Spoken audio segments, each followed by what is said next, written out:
Innahum alfau aba'ahum dolin. Innahum saat temen kufar iku alfau padha metuki sapa kufar wajadu. Tegese metuki sapa kufar aba'ahum ing bapak-bapak kufar dipetuki dolina khalik sesat kabeh. Nah, mereka itu menjadi kafir karena punya tradisi bapak-bapaknya ya kafir. Terus setelah bapak-bapaknya kafir fahum mongko te wong akeh ala asari ing atase jejak-jejak bapak-bapak wong akeh yurauna iku anut kabeh lah. Mereka punya bapak-bapak kafir dan kekafiran itu diikuti oleh mereka. Ya sajuna tegese padha ngikuti sapa ngakeh ilati baihim maring anut ning abaihim. Fa yasrauna mongko gegancangan to sapa ngakeh ilahi maring ittibail aba. Maksudnya gini, kalau tahu senior kita sesat ya jangan ikut. Mereka enggak bapaknya sesat nyembah batu, nyembah makhluk. Mereka ikut menyembah batu, menyembah makhluk. Harusnya kalau salah kan enggak perlu apa diikuti. Jadi kesalahan itu ya kadang ikuti tradisi. Tapi ya tradisi yang seperti itu, kalau tradisi yang baik ya harus diikuti. Walau telan teman-teman sesat kau belum sedurunge iki generasi sopo akfarul awalin, sopo aki-aki wong dhisik, minal umami sing pira-pira umat almadiyati kang wis kliwat. Walau arsalan teman-teman ngutus ingsun fiim dalam kabeh mungkirina ing sing meringatno kabeh. Minar rusul sing pira-pira rusul mukhawifina tur ngekeki peringatan kabeh. Fangdur mongko angen-angen sira kaifa kana hale kaya apa ana apa akibatul mudharin, apa akibate wong sing dikei peringatan ayil kafirin tegese wong kafir kabeh. Ai akibatuhum tegese uta akibate kabeh akhir dari perjalanan mereka wa ala dabu siksa. Orang yang tidak iman pasti akhir perjalanan siksa. Senajan to ning donya mereka ngelola dunia lebih baik ketimbang kita. Kehidupan dunianya lebih baik ketimbang kita. Intinya kue aja sampai kalah dunia kalah akhirat. Awas kan. Kalah dunia aja sampai sini-sini wong. Sebuah jalalan juga kalah dunia. Gunanya apa konsep jalalan ngalor gitu. Itu isi jalalan kalah di dunia menang akhirat. Sepuluh kalah pisan. Innalillahi wa inna ilaihi raji'un. Awas ke sebenarnya swarga. Sini-sini wong. Illa ibadah wahi kecuali pira-pira kaulan wa al mukhlasina kang ikhlas kabeh, al mukminin kang mukmin kabeh. Fa innahu mongko satuna ibadah wa al mukhlisin atau al mukhlasin iku najau. Iku selamat sapa kabeh minal adabi sanging siksa. Li ikhlasihim krana ikhlase wong akeh fil ibadah untuk ing ibadah. Nah kira kita apa? Illa ibadah wahid mukhlasin jami fathah. Kira kita apa? Lame fathah. Illa ibadah wahid mukhlasin. Tapi ana sing kira mukhlisin mukhlasin kira kita. Hah? Ora ada jeng Quran ya Quran. Mukhlas mukhlas. Auli anna wa ta satamna wa ta'ala akhlasa nyelametno sapa mikhlasno sapa ing kabeh lah krana ikilah amal ala qiraati fathil lam ing atase wacanan maca lam. Jadi qiraat itu ada illa ibadah wahil mukhlisin, ada illa ibadah wahil mukhlasin. Jadi memang dua qiraat. Tapi kan sing umum ya, aneh-aneh. Walaqad nadana nuhun fala ni'mal mujibun. Walaqad nadana teman-teman donga nek kita sapa nuhun nabi nuh bi kauli iklan dawuh nabi nuh, Rabbi inni maghlubun fantasir. Robi do pengiran ingsun ini saat temen ingsun makhlukun den kalahno fantasir mongko kula aturi nulungi panjenengan falani amal mujibun mongko iku banget nikmate sapa al mujibun sapa zat sing nyembadani lagu maring Nuh nahnu te kita ana ala qaumi maksudnya Nabi Nuh ketika tertekan oleh kaumnya kemudian Nabi Nuh berdoa kepada saya dan saya kata Allah falani amal mujibun zat terbaik yang memberi terkabulnya doa itu falani amal mujibun. Ya Nuh berdoa kepada saya kata Allah dan saya kata Allah adalah zat terbaik yang bisa mengabulkan doa. Itu jenenge apa? Falani amal mujibun. Eda ana sing donga sapa Nuh ing kita ala kaum ing atase kaum Nabi Nuh fa ahlaknahum. Mongko ngrusak ingsun ing kaum Nabi Nuh bil ghoroki kelawan tenggelam. Jadi kowe nak mangkel mbek wong-wong sing ora iman iku pilihane iku kowe para pangeran. Nah, para pangeran nak sing ora iman dikalahno pangeran. Kowe ora usah dadi ekstremis, malah ribet dhewe. Pasrahno napa pangeran. Lah nek kira wali ora mandi-mandi, ora mandi ya wis. Sementing kowe ning donya bernegara secara sehat, gak perlu dadi napa? Teroris, gak perlu dadi napa ekstremis. Karena Nabi Nuh ketika mangkel mbek kaume, Nabi Nuh ngebom mereka apa matur pangeran? Matur pangeran, kemudian pangeran sendiri yang ngambil napa tindakan. Kowe yo ngono mbek musuh-musuhmu sing hasud mbek kowe. Tapi mbah kurang pangeran malah bela kono. Lah kadang musuhmu luwih bener timbang kono. Timbang kowe. Kono kerja keras sugih. Terus duarani kowe sekere turu. Terus kok pasutno jebule pangeran bener. Kok kowe pemalas. Kono bekerja keras. Ya mbah nak ngono. Lalu juga mandi musuh soleh. Mereka nak masutno malah balik ning kowe. Di musuh sing ra soleh dadi menang kowe. Nak padha ra soleh ya mbah ra jelas. Fa ahlaknahum mongko ngrusak ingsun hum ing kaum Nabi Nuh bil ghoroki kelawan apa tenggel. Jelas nabi-nabi dulu nak kecewa ambek musuhe iku mature teng pangeran. Mboten kalau perang itu beda loh. Nabi kalau perang dia perang di arena perang di Badar di Uhud jadi janjian terus duel. Orang kok musuhnya turu terus di sebelah buat nonton itu. Ya kalau mau perang ya janjian jadi fair. Mereka nantang Nabi tentu kan tidak baik kalau kebenaran ditantang kebatilan tidak berat. Terus akhirnya ya duel ini wow. Tidak. Yang jelas perang itu tidak sepihak. Makanya bahasa Arabnya takotul saling perang. Jadi Wazan kalau dalam nahwu itu dalam sorof itu qatala itu wazannya musyarakah. Musyarakah itu saling merang, saling nyerang. Jadi nggak boleh sepihak. Makanya janjian oke mau iduna badrun. Kita perjanjian kita ketemu di apa? Badar terus ketemu. Ora kok limbe-limbenan itu mboten. Memang tarung. Jadi keren. Sing kalah yo keren, sing menang yo keren. Mereka corong Jawa wani adep. Mboten nyulik niku mboten. Sehingga disebut muqatalah atau napa kital. Masdarnya itu qatala yuqatilu muqatalatan. Malah latihan sorab lah jom. Karena syarat mufasir itu harus ahli napa? Sorab. Wa najaynahu lan nyelametno ingsun ing Nabi Nuh wa alahu lan keluargane Nabi minal karfil azim saking banjir sing gedhe. Ail gharqi tegese selamat sangka tenggelam. Wa ja'alna lan gawe ingsun zuriyata yang anak turun Nabi Nuhum al-bakin. Fanasu mongko te manusa kulluhum kabeh nas iku minasli saking turun Nabi Nuh alaihis salam. Makanya jenengan yang syukur. Jadi turunan yang sekarang itu sudah steril. Saya ulang lagi. Kamu ini sudah turunan yang steril. Tidak ada bapak yang kafir. Yo kowe kabeh sing ngaji Jalalain ini. Kowe kabeh. Ini mbah-mbah kamu sudah apa? Steril. Karena manusia pertama Nabi Adam, terus Nabi Adam seterusnya itu masih ada yang kafir macam-macam. Era Nabi Nuh ini bapak kedua. Sing kafir tenggelam kabeh, terus ada orang 80 semuanya mukmin. Makanya kita-kita yang sekarang itu istilahnya Allah zurriyataman hamalna ma'nuh. Kita ini turunan orang yang diangkat di perahunya Nabi Nuh. Makanya manusia pertama dari Nabi Adam, terus itu masih macam-macam. Era setelah Nabi Nuh sudah steril, nggak ada lagi yang apa? Kafir. Umpama mbah-mbahmu ana sing kafir meneh, iku ya kafir sing ora asli. Sehingga engko ya langkai wae. Mesti aja anggap langkai wae. Terus melok mbah sing nopo? Sing mukmin. Ya jelas ya, fanna sukulluhum min naslihi alaihis salam. Jadi setelah periode banjir itu semua manusia itu sudah turunan Nabi Nuh dan pas itu sudah steril semuanya apa? Mukmin. Ya orang 80 semuanya orang apa? Nah setelah itu ada lagi yang kafir. Lah aku ora roh iku sing dadi mbahmu ta ora roh. Ya ora perlu roh kowe. Mulane ora apal nasab penting kanggo biasa ben ora roh. Tadi fanasu mongko te manusa kulo mis kabeh nas iku minaslihi sanging turunan Nabi Nuh alaihissalam. Bahkan lan ono kula kedene sapa salah satu auladin sapa telu pira-pira anak Sam. Pertama Sam wa Abul Arab wa Faris wa Rum wa Ham wa Abu Sudan. Sing Ham Abu Sudan bapake wong napa? Sudan, wa Yafas, ono sing maca Yafis. Yafas Abu Turki, bapake wong pundi? Wal Khazar, wa Ya'jud wa Ma'jud wa Mabunali. Mbah kowe minduane sing tira mbahmu sing. Abdul Arab ira ngembek sek. Persi gitu ya kurang ganteng. Rom kira tur ora wong Itali. Kowe turunan ndi? Ham iku paling Abu Sudan wong ireng-ireng. Paling iku. Wis ben ngono, ben. Wa tarakna alaihi fil akhirin. Wa tarakna lan nyisano ingsun apa koina tegese nyisano ingsun ali ngatasin no tak sisano sanaan kali dadi pangalaman hasanan kang apik fil akhirin ing dalam periode-periode sing akhir minal anbiya sing pira-pira nabi wal umami lan pira-pira umat ila yaumil kiamat itu maka maring dina kiamat no jejak-jejak kebaikannya akan saya maklumatkan kebaikannya sampai ila yaumil kiamat mulane ora ono barokah kados ngaji jenengan kudu syukur ngaji. Misalnya Nabi Nuh dititahno Allah akan dipuji ila yaumil kiamat. Yang muji siapa kalau enggak kita-kita ini? Barokahnya ngaji kita tahu kehebatan Nabi Nuh, kita tahu sejarahnya Nabi. Berarti yang muji Nabi Nuh siapa? Ya kita-kita ini yang ngaji. Andai kan tidak ada yang ngaji orang tahu enggak tentang Nuh? Enggak tahu kan? Makanya banyak wali yang enggak suka doa. Bukan karena anti doa enggak, katanya saya yang didoakan para yang sudah meninggal. Karena yang sudah meninggal itu sangat mencintai kita. Lan kula itu termasuk ulama sing jarang donga. Nggih donga tapi jarang banget. Ora koyo kowe men donga ora tau mati. Kulo nu jarang donga karena dawuh Kanjeng Nabi, siapapun yang menghidup-hidupkan sunnahku otomatis layak mendapat doaku. Dawuh Nabi masyhur, ala khulafai rahmatullah. Siapapun yang mengganti saya berhak dapat rahmatnya Allah. Manhum ya Rasulullah. Siapa itu? Alladzina yuhyuna ma amatahun nas min sunnati. Orang yang menghidup-hidupkan sunnahku yang sudah mati. Coba Nabi Nuh sekarang dapat titah dipuji di dunia ila yaumil. Yang muji siapa coba? Kita-kita kan. Karena kita menerangkan sejarah Nabi Nuh bahwa beliau adai ilallah, beliau konsisten berjuang ilat tau. Coba kalau tidak ada orang ngaji, siapa yang tahu Nabi Nuh? Man huwa, siapa dia? Kan tidak ada yang peduli. Itu kayak kasus Musoddek dulu. Katanya Musoddek kan punya pengaruh 40.000 orang yang ngakui Musoddek itu Nabi. Ternyata itu keliru, itu hoax. Saya termasuk orang yang menanyai kenapa mereka menabikan Musoddek. Tak tanya, kenapa kamu percaya Musoddek Nabi? Memangnya kenapa kalau dia Nabi? Nah, kamu tahu Nabi apa? Nabi itu apa? Tidak tahu. Iya gitu.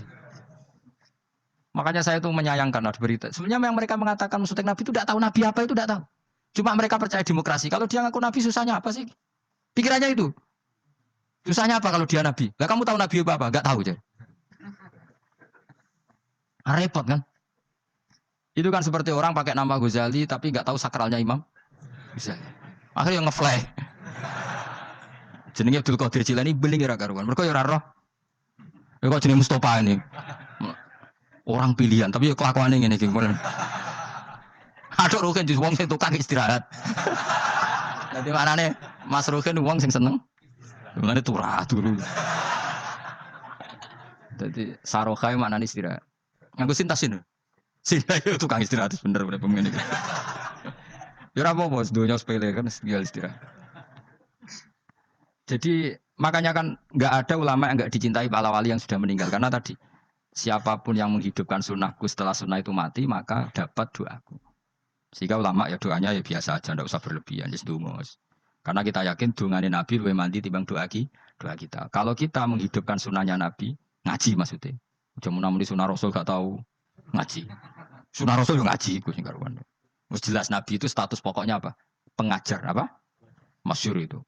Bu'istu mu'alliman. Sebagian riwayat pakai innama bu'istu mu'alliman. Saya diutus hanya sebagai pengajar. Termasuk melakukan sesuatu yang tidak ideal. Itu Nabi lakukan demi status mengajar. Misalnya begini, sama tak bedai, tak latih pinter. Tawaf jalan kaki sama naik skuter. Atau naik kendaraan itu afdal mana? Tidak, jawab saja. Afdal jalan kaki. Tapi Nabi ketika tawaf itu naik unta. Naik apa? Sehingga ulama ijma tetap saja tawaf naik unta sama jalan kaki afdal jalan kaki. Padahal Nabi kalau tawaf itu. Karena Nabi naik unta itu statusnya adalah mengajar. Menunjukkan kalau itu sah. Jadi nilainya bukan enak-enak naik unta tapi mensyariatkan kalau itu sah. Dong ya? Kayak saya pakai baju hem. Dengan orang Arab pakai jubah. Mungkin cara Allah itu afdal saya orang Indonesia loh ya. Maksudnya saya ini orang Indonesia. Maksudnya saya orang Indonesia, saya orang lagi. Bukan dengan status Habib atau ulama atau orang Arab. Guling-gilingan bahwa saya mengesahkan baju hem untuk sholat. Makanya dulu pernah di salah satu komunitas tabiin, saya lagi tabiin. Itu semuanya pakai jubah, pakai serban. Jabir yang sahabatnya Nabi termasuk Abdullah bin Mas'ud, dia datang ke masjid, jubahnya itu dicopot, terus dia sholat tanpa pakai jubah. Sampai geger tabiin, ini gimana sahabatnya Nabi sholat kok pakai jubah, jubahnya dicopot, dicendel loh. Terus dia sholat. Ketika sholat ditanya, ya sahibah Rasulullah, kok ini sahabatnya Nabi sholat pakai jubah kok malah dicopot.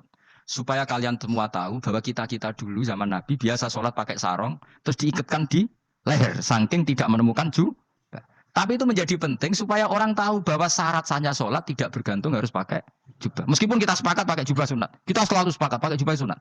Tapi harus ada enggak? Kalau semua kiai pakai jubah, nanti satpam harus pakai, supir harus pakai. Karena kalau mau sholat jadi bingung. Ini barokahnya Jabir, orang tahu ternyata sholat itu yang paling pokok adalah nutupi aurat. Sama Rasulullah itu kadang tidak melakukan ibadah kelas paling afdol. Kayak tadi beliau tawaf naik unta. Tapi itu menjadi afdol karena nilainya mengajarkan bahwa itu sah. Paham ya? Terus beda. Perilaku sama pengajaran itu beda. Rasulullah itu nggak mungkin sholat lupa. Tapi Nabi pernah lupa. Andai kan Nabi tidak pernah lupa, kita tidak tahu caranya kalau sholat lupa. Masyhur itu, Nabi pernah sholat hanya 2 rakaat, terus beliau akan pulang, terus sahabat diam semua karena mereka punya adab, terus ada orang yang agak bedui, aku sirati sholatu amnasita ya Rasulullah, ini sholat model qashar apa memang kau lupa? Karena sahabat mulai dulu sudah ngerti usul fikih, kalau ini 2 rakaat mulai besok berarti 2, karena ngambil yang paling akhir. Zaman Nabi kan ada nasa mansuh, kalau tak kemarin 2 berarti 2 terkini. Terus Nabi balik lagi ke majelis, mengkonfirmasi ahakun maqalau dzul yadin, apa yang dikatakan dzul yadin tadi benar. Ya Rasulullah, engkau tadi sholat hanya 2. Terus Nabi takbir menambahi 2 rakaat. Artinya apa? Kalau kamu lupa itu tidak harus mengulang dari awal, cukup bina meneruskan. Sehingga misalnya kita tawaf sudah 3 putaran, terus kita batal, ya kita wudu saja. Mulai awal apa teruskan terus keempat? Coba kalau Nabi nggak pernah salah seperti itu, kita tidak tahu cara ngelola kesalahan. Ya misalnya kamu tawaf terus batal, kamu wudu nambah keempat apa mulai dari awal? Nambah keempat, karena setiap seperti itu bana alama fa'ala, harus meneruskan, bukan Andai kan Nabi tidak pernah melakukan itu, kita tidak tahu caranya. Ojo kok malah komentar sholat nganti lali kowe eling opo wae, cangkemmu. Laline Nabi ora koyo lalimu. Mulane ana imam sholat salah kok anggap ae niru Nabi. Cuma bedane Nabi untuk ganjaran wong iku gak, tapi tetap. Jadi Nabi itu beberapa kali itu ngalami sesuatu yang tidak afdol. Tujuannya satu, untuk pelajaran. Makanya masyhur itu riwayat ma kuntu ansa walakin unassa li asunna. Saya itu tidak pernah lupa, tapi sama Allah didesain lupa li asunna supaya itu jadi sunnah. Jadi ma kuntu ansa walakin unassa li asunna. Jadi saya tidak pernah lupa, tapi sama Allah didesain lupa supaya jadi sunnah cara ngelola kelupaan. Misalnya sholat 3 apa 4, milih 3. Milih al-aqal. Karena itu satu-satunya cara. Sehingga Nabi didesain pernah sholat hanya 2 rakaat, terus diingatkan sama sahabat. Terus itu jadi sunnah, caranya ngelola apa lu? Caranya ngelola lupa. Begitu seterusnya. Nabi ngendikan al-ajur bi qadri ta'ab secara makna seperti itu. Tapi Nabi sendiri tawaf itu naik unta. Sehingga sekarang ada orang naik skuter, naik kursi roda, itu dikiaskan karena Nabi dulu pernah berkendara. Coba kalau Nabi tidak pernah berkendara, wong sing lumpuh gak iso tawaf, wong sing sakit gak bisa tawaf karena gak ada riwayat Nabi pakai kendaraan. Tapi barokahnya Nabi pakai kendaraan, semua referensi itu gampang. Meskipun Nabi sendiri pas itu masih sehat, sangat sehat. Tapi biar jadi sunnah, kalau seperti itu tidak apa. Karena tadi, Nabi itu yang penting, bu'istu mu'alliman, saya diutus sebagai pengajar. Kadang Nabi melakukan sesuatu itu tidak ideal. Tapi tidak ideal, yang akhirnya malah lebih ideal ketimbang ideal kita. Karena apa? Nilainya taklim, mengajarkan. Itu masyhur itu dalam ilmu ushul fikih.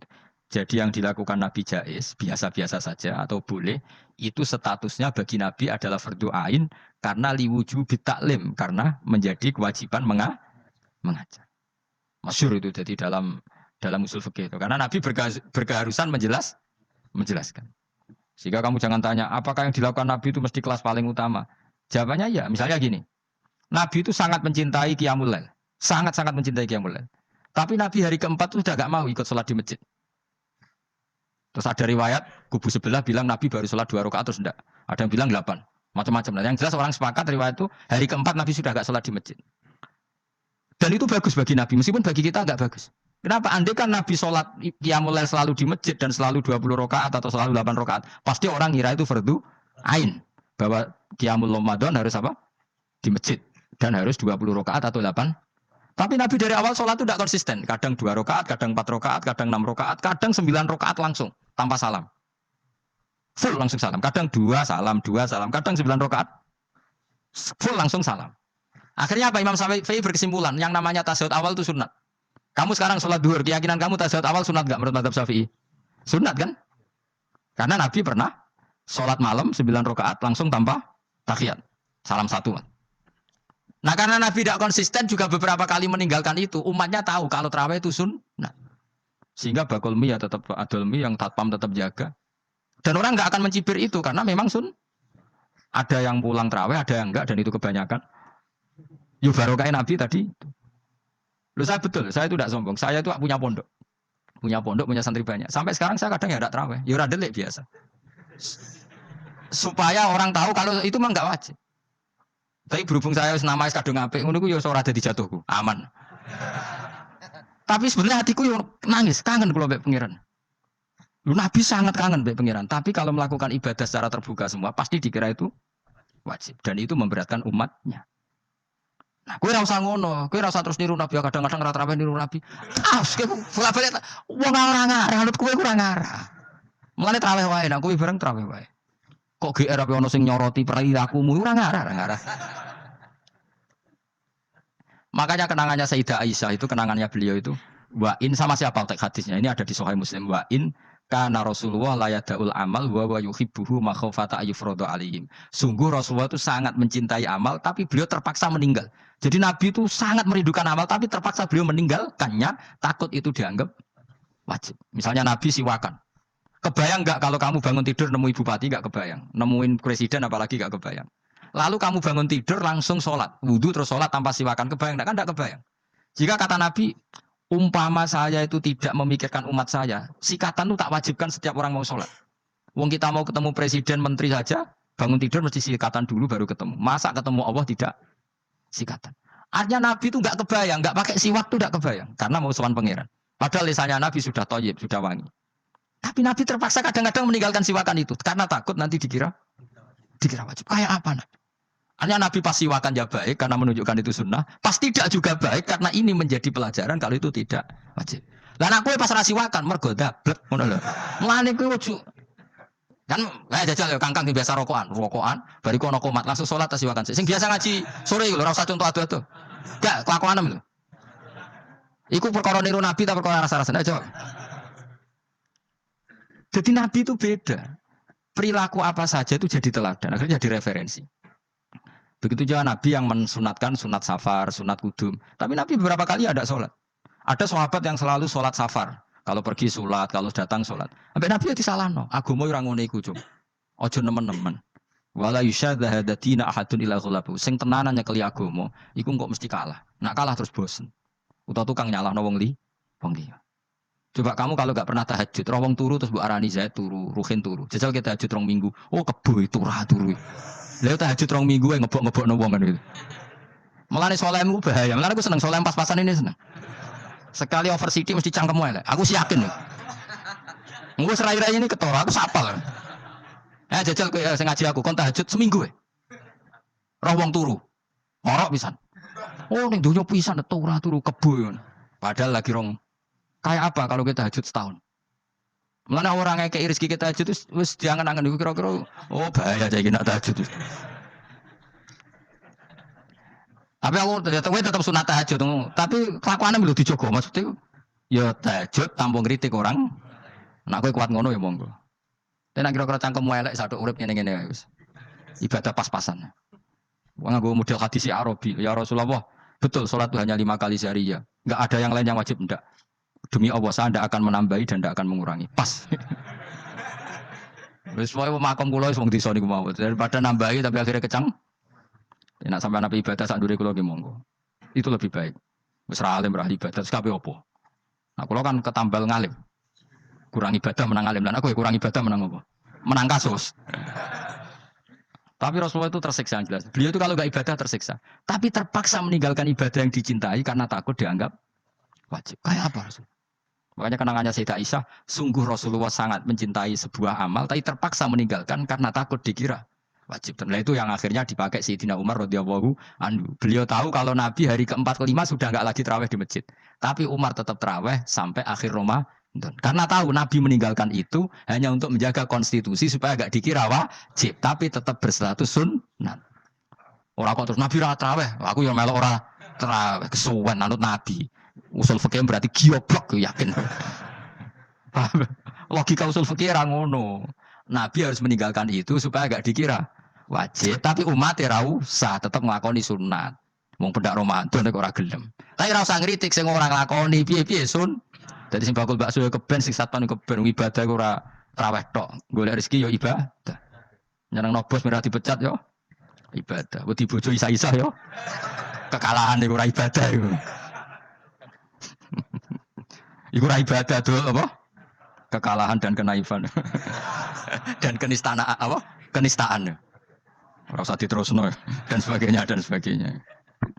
Ya sing jelas mbah-mbahmu itu steril karena tadi yang ada kafirnya dihilangkan sebelum Nabi Nuh.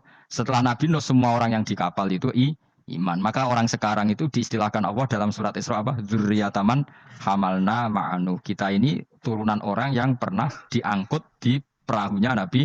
No, makanya di sini Imam Suyuti dawuh apa? Fanna sukuluhum min naslihi alaihis salam. Semua manusia sekarang pasti jalurnya lewat Nabi. Mulane ki yo keren, mbahmu yo Nabi Nuh. Paham ya? Masih akhirnya lewat Karmin, Karlan, tapi engko yo Nabi. Wa tarakna alaihi fil akhirin salamun ala nuhin fil alamin. Salamun utai keselamatan iku ala nuhin ing atase Nabi Nuh. Salam minna saking ingsun. Ingsun Allah maksudnya teng mriki ala nuhin fil alamin ing dalam saalam kabeh. Ina saat temne kita unatsi kadalika mengkono-mengkono kabeh kama jasina. Kaya oleh malas ingsun ing kabeh nasi malas ingsun al muhsinin ing sing nglakoni apik kabeh. Ina saat temne Nabi Nuh mini badina sange setengah sange kawula kita al mukminina kang mukmin kabeh.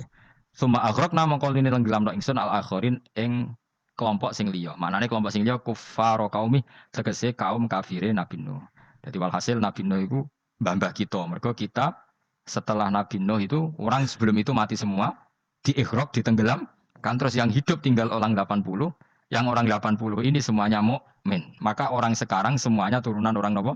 Mukmin, orang mukmin yang era itu. Kemudian setelah itu mungkin ada yang kafir-kafir lagi. Tapi tetap saja indukan mbah kita itu mukmin. Ya, keren toh? Terus wa inna min syi'atihi.